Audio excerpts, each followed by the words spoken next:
Hello, welcome back to 1420 FM. My name's Joe Urban. This is Ethan Went. Today we are joined with TJB, a producer from Milwaukee. Trent, thank you for being here. For sure. Thanks for having me. This is super dope. Of course. Yeah, for sure. All right, so first off, how you been? What you been up to? I've been chilling. I'm finishing up college right now. I'm working on music at the same time.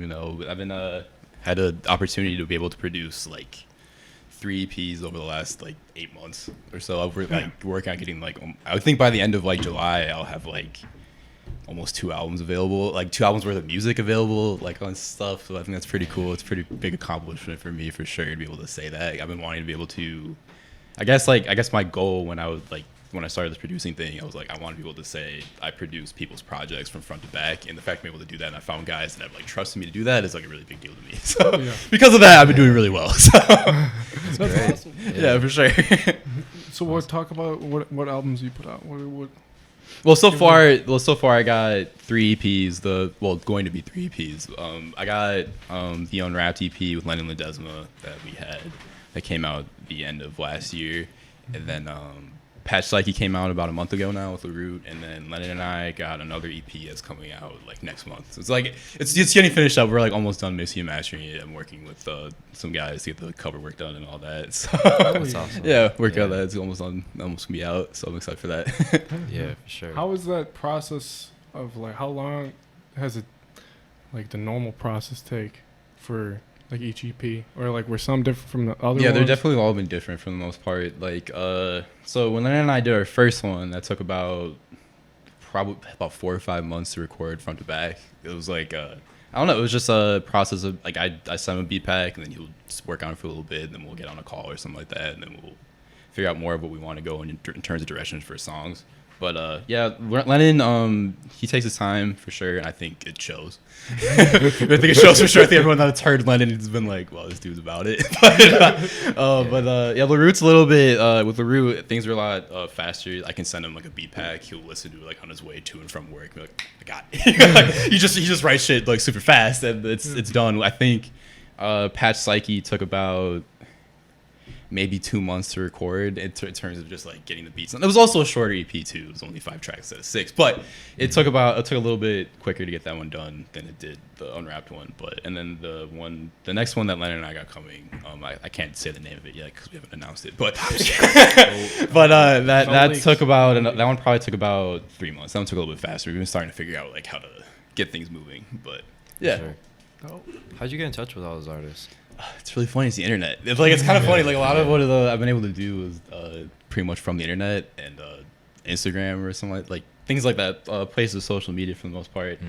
I would say the guy that I first met was LaRoot, which was on Reddit actually. There's these little collab threads you can post to, and then LaRoot found my music there. And then there's I don't know if anybody's watching has heard my music before, but about a year ago I put up Beat Tape that was volume 2 or whatever, and then I sent and then LaRoot he took all those, made a quick little EP out of it. It's not available anymore but he made a quick little EP out of it, and then on that was featured Lennon Ledesma, and you got Von Worms, who's been on LaRoot's last project and who's going to be on Lennon's next project. So pretty much all the guys we work with, and the guy who mixes and masters all our music was on that too. Low Game was featured on it twice. So yeah, which is pretty funny. So it was, so LaRoot and I hooked up for a little EP. I didn't sit down and produce any of the beats. It was oh, here's some beats, make a project out of whatever. And then through that, he asked me to join this little collective called Dwaal Luck, and then we started on a little Discord thing, whatever. And then from there, I met Lennon, and then Lennon tried to last summer he asked me to he was you got any beats that I can rap on? I was bet, because on the stuff that he was on that little LaRoot project, I was this is super dope. I need to work with this guy. But from there, I gave him this one beat. It was called Walk. He was not able to write to it for the life of him. He was bro, can you send me some more stuff? I was honestly, man, if you want to work on an EP together, let's do it. And then from there, things snowballed, and now here we are. But I guess that was the story of it all. I kind of met on the internet, and then we just got lucky to find a group of really talented guys within a very short period of time, and then things just started rolling, I guess. For sure. But yeah.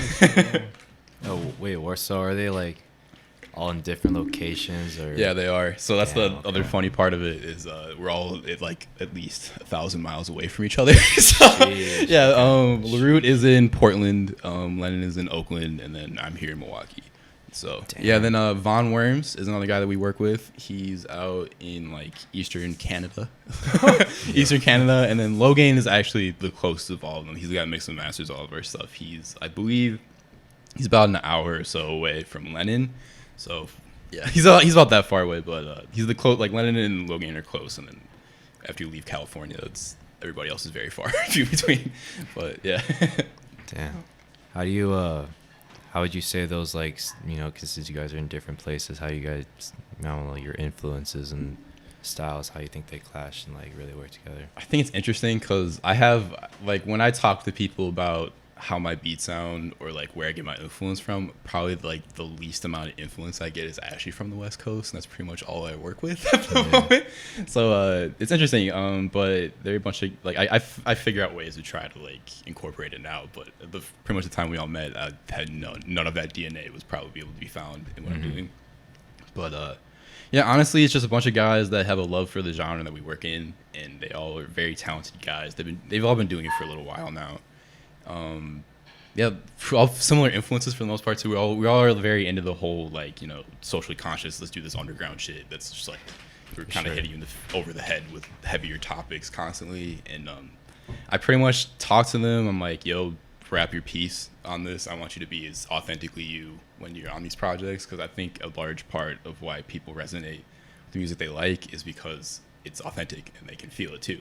So like I pretty much is just like ask me for like a mood to like produce, and I'll be like, bet, I'll get back to you in like a week. I'll sit through, I don't know whether it's digging through YouTube records or actual vinyl records, and then I'll find something, chop up some samples, throw some drums on it, whatever, get it up to them in like a week, and then they start rapping on it. Yeah. So would you say that your sound varies from artist to artist? I do try to do that. Yeah. So I try to. It's interesting. So I guess the way I start with when I produce is the very basic thing I try to hit on is, am I putting something out that you can look at and is legitimately different from anything else that's out, which I feel like at this point I've been able to do that decently successfully. Then I kind of have like my ways of programming certain sounds, whatever. And then then with like Lennon, I'll produce a little bit more. Everything I do is a little bit more in like the abstract, semi-experimental vein, right? And then for like Lennon, it's definitely a lot more moody. It's a little bit more. I guess I try to find this in between like trap and boom bap, which is like weird. I don't really know what to call it yet, but I try to do that. But it sounds a little bit more boom bappy with Lennon, and then when I go with LaRoute, since his stuff's a little bit more lighter, I try to hit him with something that's a little more trappy. Like if you listen to Patch Psyche front to back, it's a little bit trappier sounding than like Unwrapped is, even though like all those sounds are there. But I try to like with LaRoute, it's a little bit lighter, I guess, at the end of the day, and then with Lennon, it's a little bit harder. We're hitting you in the face. We're hitting over the head with these things the whole time. For sure. Yeah. So what kind of like musical influences would you take from that, or who do you follow right now? I got a lot of them. I could talk about them all day, to be honest. But like, I guess if I had to, man, I guess it's like, whenever I describe it, it's like a mix between, I say, like, to me, it's mixed between like East Coast, Midwest, and like Southern hip hop is how I describe it. It's like my drums are like this weird, like old 3-6 Mafia meets J Dilla meets like LP from like New York kind of thing, and it's this weird. I don't know. You can kind of like hear it, I think, but like you can't really perfectly pinpoint it. And like my samples definitely come forward. Like I do that really soulful kind of Southern style of sampling to a degree, but then like kind of has this weird like. It has this more like esoteric feel that might maybe like a Griselda Records or a Mobb Deep would have from like New York. And I don't know. I guess it's kind of like when I sit down and produce, it's like I have all these different lanes to figure out, and I sit down and I try to put as much of a twist on that section of hip hop as I can to make it mine. I guess I would answer that question. Yeah, but for sure. Yeah. In terms of raw influences, yeah, Dilla's probably up there, pretty heavy. He's another Midwest guy. It's kind of hard to avoid that being from around here. 3-6 Mafia for sure, the way they produce was a pretty big deal to me. A lot of the darker aspects of when I do like darker beats, it comes from them directly. Yeah, Mobb Deep and Griselda with like those super deep soulful samples that I try to pull from, or they come from there. Yeah, I think that's probably my biggest ones, like Monty, Dilla, Griselda, 3 6 Mafia, maybe UGK throw in there. Big Crit's another really big influence of mine. Big Crit's probably the biggest one, but no one really pinpoints it. But yeah, Big Crit 2 in there, and that's probably what put it. Actually, that good. So you started off, I remember like you used like sampling beats from like vinyls and stuff like that, right? How has that like shaped your style, and has that like taught you anything new about music and your direction and all that? It definitely has, because in order to like sample from vinyl, you kind of have to sit there through the whole thing and be like, I don't know. I've figured out how to get more efficient with it, but at the time I'd force myself to listen to a full song. And they're like, oh, this is totally sampleable, or this isn't. But I don't know. It's like I'll go to it's funny because you don't really know what you're gonna get until you get it. So it's like I'll go to a record store, I'll come back. I pretty much like you figure out as you get through it, you figure out a system of like, oh, I'm looking for these kind of instruments, or I'm looking for something from this person or this person adjacent, and then you kind of search for these names, and you bring them home. You don't really know what you're gonna get specifically, but you can learn a lot from. Yeah, pretty much you just needle through it, figure it out. Pretty much it come down to a point of like, is this weird? Is this dope? Can I use this? Yeah. No, to this point now, but yeah, I've definitely learned a lot from trying to sample from vinyl for sure. And it's definitely more of a fun process too, because I try to make my beats sound as raw as possible, and I think having that directly from vinyl sound as much as I can definitely helps get that point across. Mm-hmm. So what percentage of stuff you've done, where has it been like? What percentage of it has like a big plan going into it, where it's like you already know what you're gonna do before you start it? Actually, a pretty big amount of it. Actually, I'll usually like sometimes. Yeah, I try to sit down and like really calculate things as much as I possibly can. I know a lot of other guys don't really do that, but I guess the kind of just with the goals we have in mind for the products we make. I know me personally and the guys that are rapping on my beats, we want to very like. We sat down and thought about this, and I think if you listen to it, you can get that feel out of it. Mm-hmm. But yeah, pretty big amount of it, like almost pretty much every single beat that's on these projects. Like someone came to me, these guys came to me, and they're like, I want something that gets this emotion across, and I sit there digging for it however long until I'm like, this is the sample, and then it'll come together. Like I think the best example of that was when Lennon and I were working on Unwrapped. And I pretty much sent him a beat pack. He used like 3 of those beats. I think the first 3 beats were Lemon's Head, Lifesaver, and I think Sour Patch Kid all came from the same beat pack. And after that, he used those beats and he gave me like this quick little like, oh, I want this project to be, I don't know the name of it yet, but I want it to be like this song title all the way through 6. Then he kind of gave me like he was like, say a title Warhead was like kind of a song about today and things that are going on. I'm like, kind of like he like maybe mentioning like going to war, like he kind of like what he had in the song title.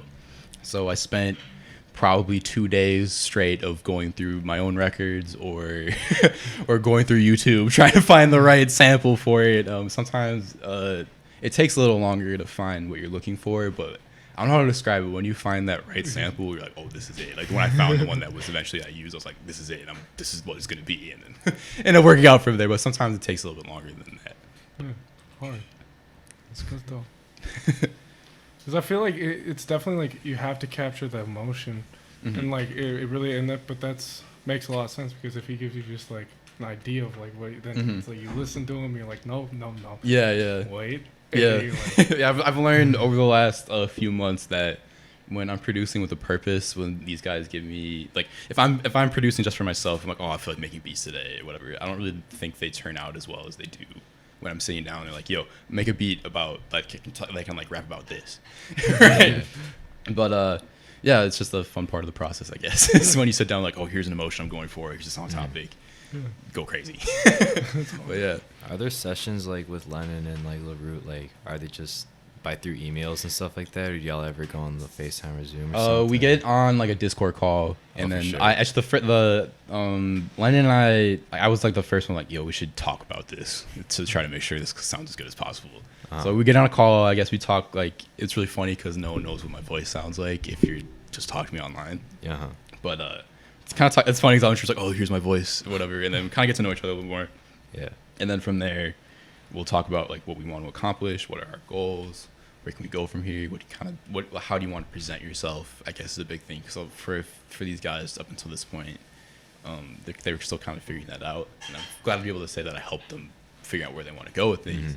But yeah, it's more so just like, hey, what direction we want to go for this, where do you want to go from here? So Yeah. I guess like another part of it too is like, say when we finish Unwrapped and we wanted like, oh, let's, because our plan, like my plan with Landon is we're just gonna keep going for a little while and see where things go.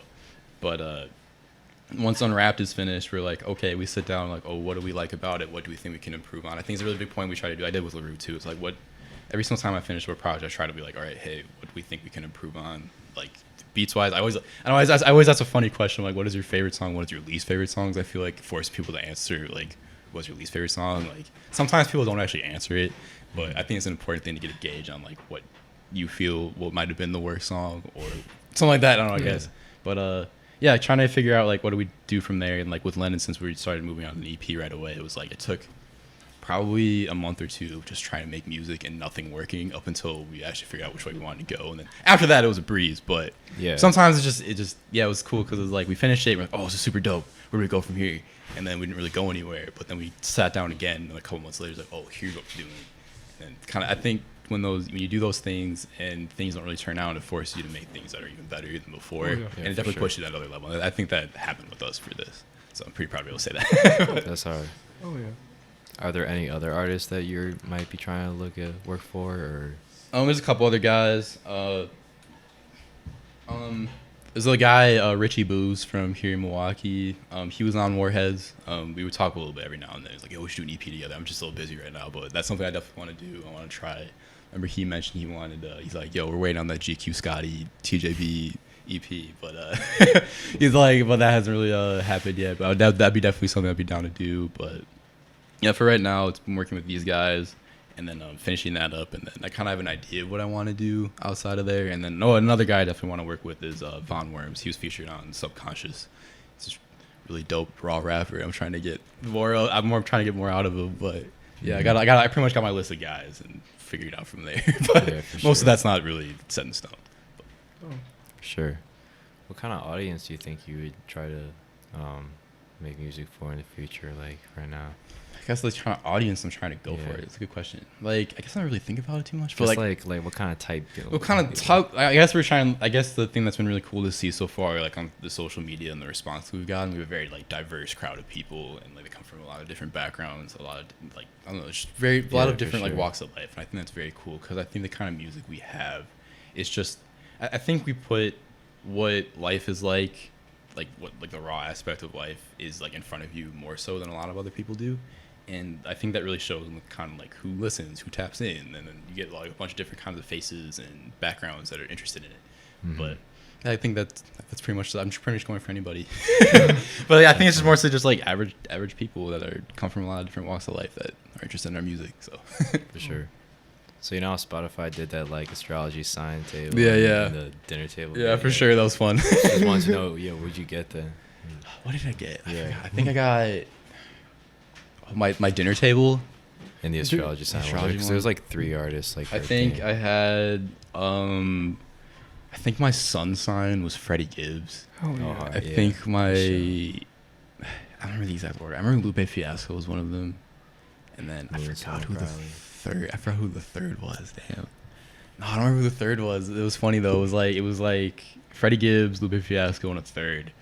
I'm gonna try to check my phone and actually see. Look it up. I think I posted on my Instagram story real quick. Aha, I found it. My birth chart is my sun sign is Freddie Gibbs, my moon sign is Lupe Fiasco, my rising sign is Arm & Hammer. Which is pretty dope. I was about to say, you've been posting a lot of Arm & Hammer. Yeah, I'm a really big fan of that album. It's just, I don't know, I kind of feel like it's in our lane to a degree. It's just really dark, really heavy, very punchy lyrics. Very heady. It's just very in your face with real shit. Oh, for sure. That's definitely what it is. And then my dinner party was Outkast, Scarface, and MF Doom. It's pretty interesting. That'd be an interesting dinner party. So how much do you take from like the music you're listening to at the time and put it into what you're working with at the time? I think we're a very big product of our influences, but I think the important thing with us is that you can't really necessarily pinpoint who like our biggest influences are because it's a pretty big like when I sit down and listen to Lennon and the Root, I know I've never heard anybody like these guys. Really, they have a very unique voice. And I think that's very important for them to be able to sit down and say like they don't sound like anybody else. Yeah. But yeah, I think it definitely comes. I think that's a pretty big part of it because I know for me, when I first started making beats, the voice like I don't know how to describe it. Like there's like a voice in your head you hear when you're listening to your beat over and over again, and I heard a very like Scarface intense kind of voice over it, and then I ran to Lennon, and then I was like, whoa, this is like the guy I've been thinking of the whole time. And then everything works out from there, because it's really funny, because if you listen to a lot of Scarface, his stuff's very emotional, and I think that kind of, when me and Lennon work together, it's a very like emotionally intense thing that happens. I think a lot of it comes from rappers like, I know Lennon's a very big Pac fan. I am too, and I think that a lot of that comes from there too, so it definitely shines through to a degree.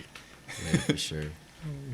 I can feel that though. It's like, yeah, I like how you guys are like in way different locations too. Yeah. Like on the influences thing, because I feel like they, like since like you probably influenced by a little local stuff too, like just in the Midwest, and they like are so like in different everybody's in different areas where it's like all these different influences coming together, and it's like that's super cool. Crazy. Yeah, it comes through when they work together too. It comes like this weird like it's like two different guys that come together, but it makes sense in some weird way. But I don't know. I think it's pretty cool. Yeah, it definitely is. Sure.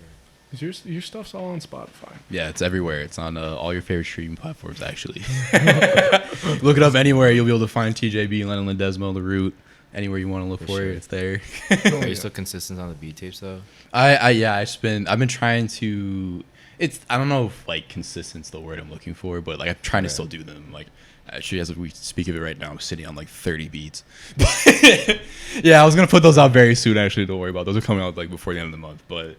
For sure. Yeah, like it's just been like the focus has mainly been like these projects. I don't really want to take too much attention away from it, and then people like what they hear here, and then they were like, "Yo, this guy is dope on the beats. Let me go rap with them, whatever." They can do that. I have a bunch of beats already, but yeah, I plan on keeping that more consistent than I have been the last half year. But yeah, I used to be dropping like a tape every month and a half. Last year I was just pushing it out, but crazy. Yeah, I've been trying to keep up with that. Like that's something that's still going to be happening for a little while longer. I don't know how much longer. I don't know if I'm not really sure what my future is with that. I'm definitely going to be putting out beats that you can just hear in the public that aren't rapped on to a degree. But I don't know if it's going to be through the form of beat tapes or if I'm just going to like upload it on YouTube and SoundCloud or whatever and be like, yo, I put something up. Go check it out if you want to. But yeah, as of right now, I'll still be doing beat tapes for a little while longer. That's hard. When specifically do you start, like, at least, or if it's not getting into music, just producing? Like, when was that time frame, and what made you get it? Oh, word. That's a fun story. You can get a little deep with that, I guess. But pretty much, I started producing about 3 years ago in the late summer of 2018. I was very depressed at the time, and I felt like I needed some type of artistic outlet to, I don't know, I guess help myself feel better to a degree. So I started making beats for the most part. I remember I have family out I have family out in LA that I visit, and I was talking to my uncle about it because he's got a friend that like he produces like house music and stuff, and I was asking about like music production because I was getting interested into doing it, and then he put me on to his friend Carrera. And then he's like, yo, you should check out this program called Ableton. And then from there, I got like the light version of Ableton. And I got home the weekend we were out in LA, and I just started like hammering out beats. They weren't very good, but I started doing that. I was like, oh, this is pretty fun. I'll start getting into it. And then from there, got more into it. Bought myself a little MIDI keyboard. Went from there, and then so I got like the regular version. I got like the intro version of Ableton, which was like $100. And then then I got like a little MIDI keyboard, and then about the next summer after that, I got my first little like MPC. It was an MPC Studio Black, and went from there, and I started really getting more into like sample-based music, and then with like all my record player and stuff, and I was starting to figure out how to like, incorporate more of those things and tighten it up, and then kind of snowballed from there. And then pretty much I pretty much took it lightly for the first about year and a half, I would say. And then once the pandemic started, and then I was like, I liked making music a lot for the past like couple years, whatever. And then once the pandemic started about a year ago, I was like, yo, I have nothing else to do right now, and I'm unemployed. I have nothing else to do. People really like my beats. I'm gonna try to really sit down and do this as much as I can, as often as I can over, I don't know how long it's gonna be. So pretty much the pandemic was like, I was at a point where I was like, I need to figure out a way that something that can make a little bit of money, because I'm not making any money right now. But it didn't make any money. Spoiler alert. But from there, I decided I really want to take it a lot more seriously over that summer, and then over that same summer, it was like I started meeting Root, Lennon, and then things are starting to get going, I guess. It's pretty cool. That's awesome. So it's been a beautiful process. It has been, actually. Yeah, I guess that's probably where a lot of like, I don't know. I think you're pretty cool even when I sit down and listen to my own beats. So you can kind of hear like the emotional side of things. It's definitely, I know for me, music making is a very emotional process, and I think it's pretty cool if you just listen to the instrumental. The emotion we're trying to get across is like, obviously being a sample-based producer helps a lot with that. I'm not gonna front, but I think it's pretty cool that if you can sit down and just listen to the beat alone, you pretty much know, oh, this is where it's gonna be a little bit more intense this time around, or like lighter. So I think that's part of it. Is the emotion comes through in there. So. Oh, yeah. When you guys are making like songs and stuff like that, does like Lennon, would he send you some songs that like kind of help you get a little influence of what he's going for? Or do you guys like do that kind of exchange, or do you just kind of make some beats and see what works? I guess so. Our process is I pretty much try to send, like, I'll send a pack out first in the cyber project. Whatever sticks there. Like, oh, cool, we can use this one, and this one. Lennon will rap. Okay. And then after, like, the first beat pack is more of like I guess kind of like a vibe check in a way. Okay. Like, see, like, oh, how are we feeling about things right now? Like, which, like, we were at that point pretty much already talk about like, oh, what direction do you want to go in, and then figure out the direction we want to go in. Then I'll send them a bunch of stuff that's like kind of in that idea. Like I did the same thing with the Root 2, and then after that, it's like we start figuring like, oh, here's what I want to do for sure next. Say like, yeah, so it's like kind of with Unwrapped, using the Unwrapped example again, was we're pretty much all the way done, but we just needed like a song called Now and Later to finish it up, or like a song called Starburst to finish it up, and then I'll sit through. Once we're starting to get towards the end of it, I'll sit through and I'll make like a pack of like 3+ beats. Be like, yo, just choose one. I'll pretty much like I'll try to like get something that a bunch of stuff that conveys a similar emotion, but in a bunch of different ways. But it can still fit in like that track spot. We keep a lot of album sequencing, like project sequencing in mind when we're doing things. So like I try to like make sure that's in there. But pretty much it's like after that point, it's like, yo, choose one, and we'll keep moving from there. Yeah. Yeah. Sure. What's been the best moment so far of the entire journey? Man, I'm not gonna lie. I think the night that Unwrapped release was probably the coolest night I've had making music so far. It was like I checked my phone for like the Spotify stats, whatever. Like every single moment I was checking, there was like 3 or 4 people listening to it at once. And I was like, this is super cool. Like it was the first time that ever happened with me, because we just started like releasing singles like last October. And then like they caught a little bit of attention, but not like that. And then the whole Unwrapped thing kind of, it was, I'm not gonna, it obviously wasn't like the biggest thing in the world, right? Yeah. But for us, it was like, oh my god, people were like fucking with us. Yeah. And then, but yeah, that was probably the coolest moment I've had so far as producer, was putting out a project that was a very big emotional investment, because it was like the first one. I was like, man, the whole time I was producing this thing, like, man, I just gotta get this one off, and I think we're good. And then, I think Lennon felt a very similar way too, and we're both in this point, just trying to like do everything we can to really, because it was like a 4 or 5 month period, which really working really hard trying to put this thing together, and then seeing people hear it in full and really mess with it was probably, I can't ask for anything more than that. Like, and the first time like that was like a magical experience, because like the earlier, like a couple weeks before, like me and my friend solo creator Michael, we did the cover art and everything together there.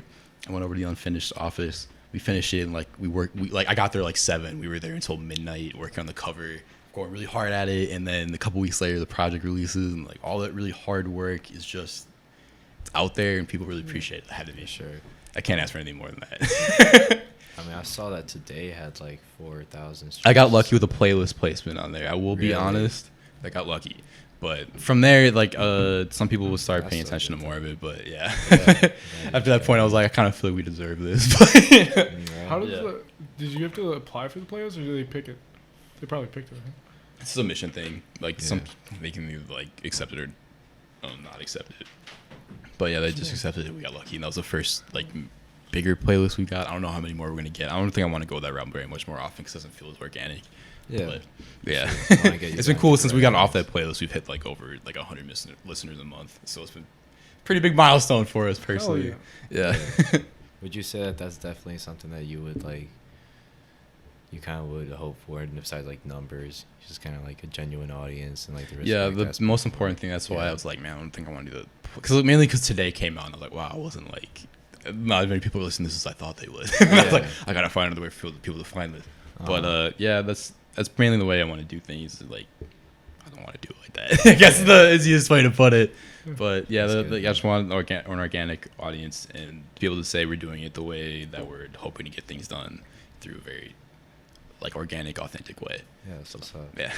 Can't sell out. No. Yeah, for sure. Anything you got coming up that you want to tease? I think coming up, I want to tease. Damn, I got like a couple things.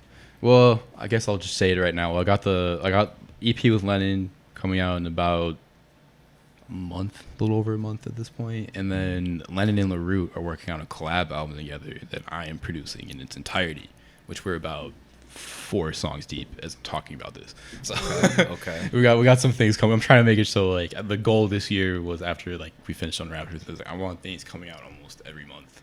So For sure. kind of coming close to that. Yeah. That's So, hard. yeah. You got any other shout outs that you'd want to Any other shout outs? there? I guess shout out to all my Dwaal Luck bros. We got Lennon Ledesma, we got LaRoot, we got Von Worms, we got Logan. Bronson Jordan Beats hasn't been in the loop for a little bit, but we always connect and stuff. We've collabed on a couple beats before. And then yeah, shout out to everyone we've had featured, like GQ Scotty for being on Unwrapped a little while ago, and same thing with Richie Blues. I hope to be able to work with them a little more in the future. So that'd be pretty cool. I guess those are the guys I want to shout out. Oh, yeah. All right. This has been 1420 FM.